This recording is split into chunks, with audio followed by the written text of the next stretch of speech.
So mga paps, samahan nyo kung mag-headlight restoration nitong headlight assembly namin, okay? So sa pagtatanggal dito madali lang. Ginawa ko, ninanggal ko yung dalawang connector dito. Tapos, yan, tinanggal ko rin yan dito. Tapos, gagamit ko dito ng G's. May G's yan dito. Mas ito. May G's yan din dito. Yan. Okay. Tapos, sa bilang side, yan, may G's yan. Okay. So, hindi ko na tinanggal ng buo yung bumper. Ang ginawa ko, tinanggal ko yung G's dito.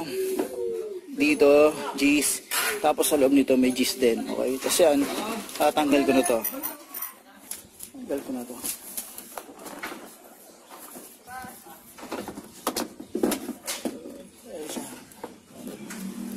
So, kailangan natin ito 1,500 grit na liha. Tapos, i-wet sanding natin to. So, ang gagawin natin dito, pa-horizontal. Mas madali. Hindi kumano. Pag ganun siya mga paps. Pag ganito. Pag ganun. Okay, pag ganun siya.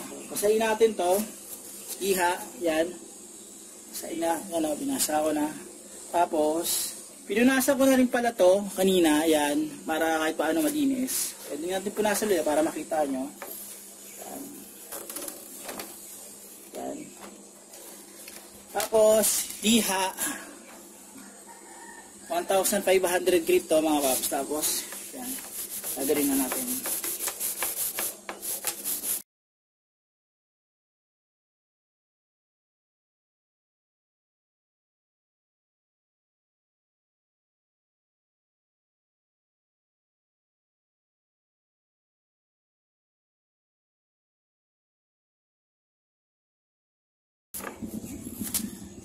Okay, so, yan siya. Ay, mga putik-putik. Tapos, sahan. Sarate na.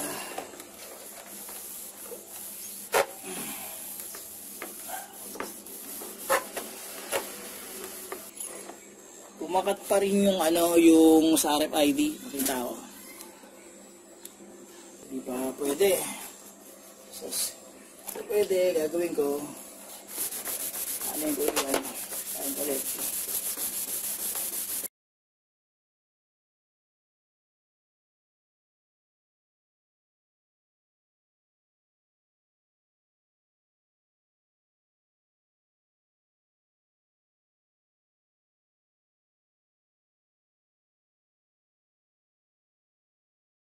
So mga paps, mukhang mahihirapan akong i-restore to. Kasi, tignan nyo, meron siyang ganito na rin. Patay tubig.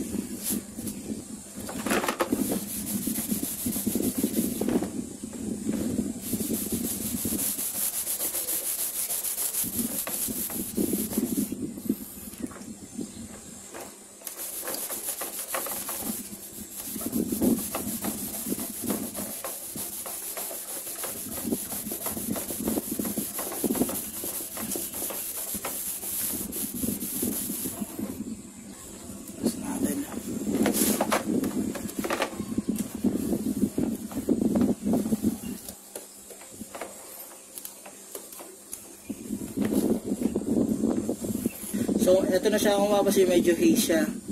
So, eto, hindi ko pa matanggal. So, anuhin ko pa siya mga paps. Wet sanding pa rin.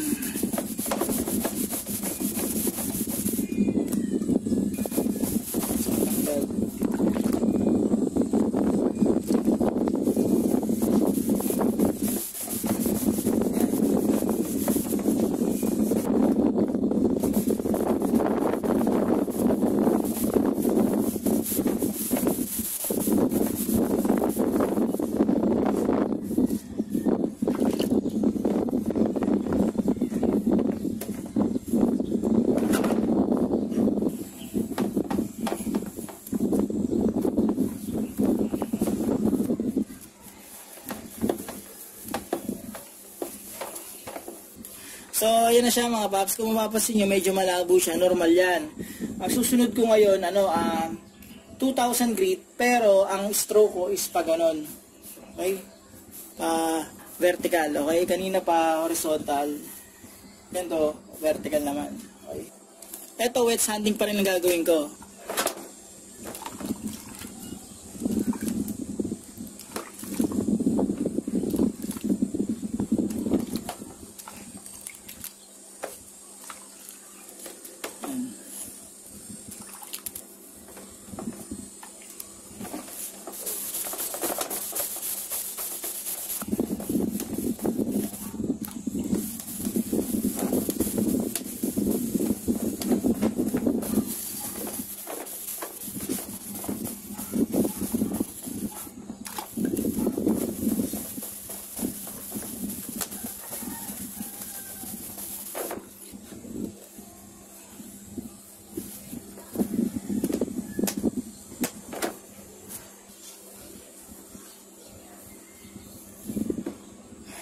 So, susunod natin dito mga paps, 2,000 grit pa rin na liha.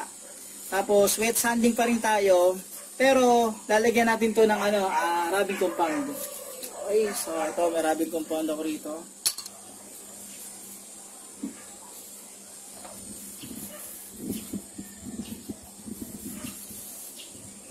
So, yun yung ko, rubbing compound ko. Tapos, babasahin ko yung liha. Yan. Babasahin ko yung liha. Yan.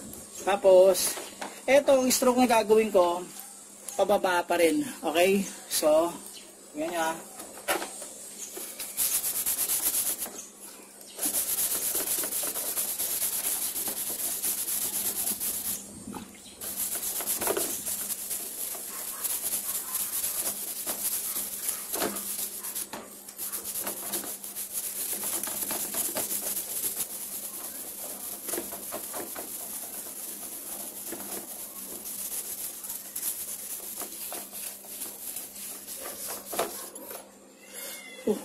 So, ayan siya.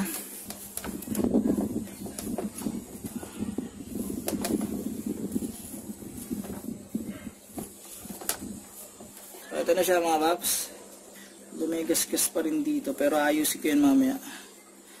Dapat linisin ko rin pala itong baba. Dito naman tayo sa susunod mga paps. Gagamit tayo ng rubbing compound. Pagkatapos ng rubbing compound, ibabap natin.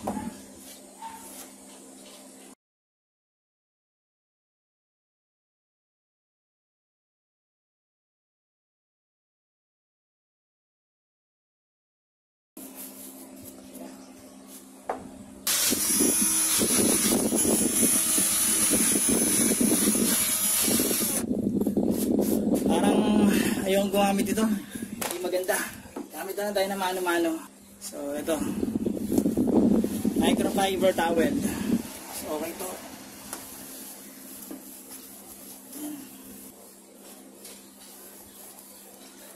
Ito kasi ginagamit ko, tignan nyo. Luma na to eh.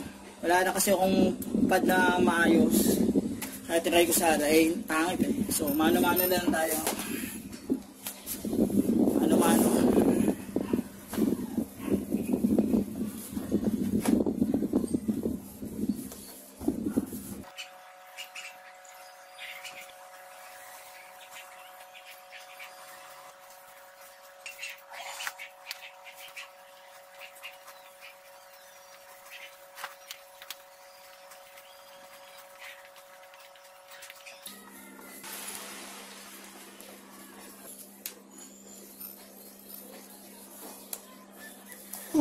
Yan. So mga paps, sa inyong kinalabasan ng bopping ko, mas maganda pa yung mano-manong bopping kaysa sa bopping machine ko. Wala kasi akong bagong pad. Pero nakita nyo, yan, tignan nyo malinaw na yan mga paps. Ngayon, ang gagawin ko, para maging permanente yung pagkakaano natin, restore natin, gagamit tayo nito. Okay, ito. Yung boss ni na clear coat. Aanihin ko yan, bubugahan ko ng clear coat yan para kahit paano mas mapatagal natin yung yung linaw niya. So ito, pagbubugahan to, pala yung ganun mga paps. Okay, so yan. Yan. Okay, so ganun yung technique dyan.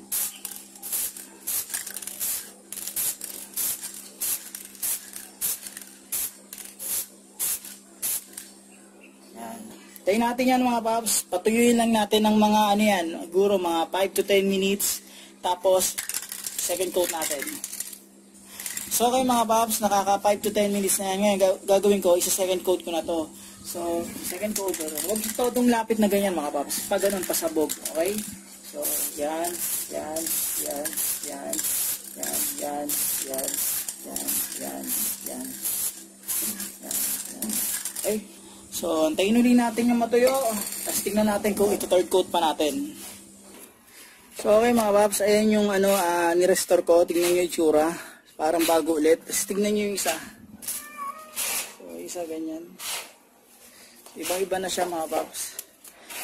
So, nandito na lang yung video ko. Sana itong video na to, nakatulong to in case na magre-restore kayo ng headlight ng sasakyan nyo. Okay? Mga paps, maraming salamat sa inyo.